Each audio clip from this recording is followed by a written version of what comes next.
The Adelaide Oval has had its fair share of amazing and spectacular memories, and today we'll look at its history from 1871 on. The site for the ground was found in 1871 when the South Australian Cricket Association was granted permission to use a site on the Adelaide Parklands. The ground was commenced open with intercolonial test match in 1873 between Australian players and overseas players. In 1877, the first-class match was played between South Australia and Tasmania, and then 6 years later, the first grandstand was built in 1883 for Australia's test the following year against England.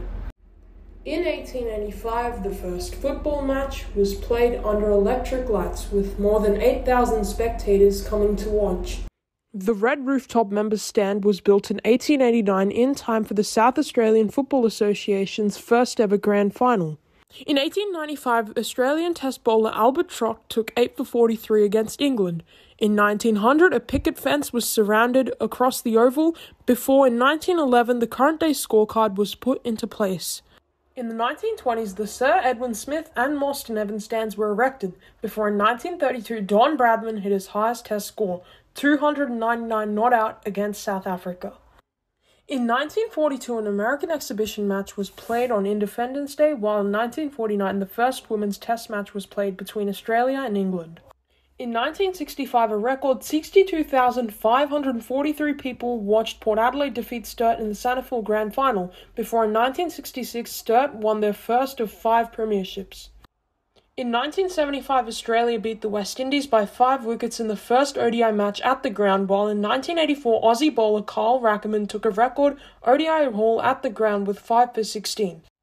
In 1990, the Sir Donald Bradman stand replaced the John Cresswell stand, before in 1991 the first game of rugby was played between St George and Batman.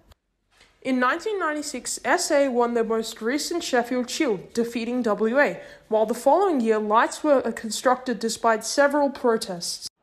The 2 chapel stands were completed in 2003, while the same year the first rugby union game was played between Australia and Namibia. Temporary stands were constructed for the 2006 Ashes to cope with demand, before in 2009 plans to redevelop the Adelaide Oval was announced, with the Western Stand torn down and rebuilt in 2010. In 2011, the first AFL game was played between Port and the Demons in front of 29,340 people, before the following year the redevelopment of the Eastern and Southern Stands commenced. The newly developed oval was opened in time for the 2013 Ashes test between the Aussies and England, where Ryan Harris took a wicket off the first ball of the innings. If you do enjoy this content, then do not worry, as there is more coming your way. Comment your favourite memory of the Adelaide Oval. But in the meantime, goodbye.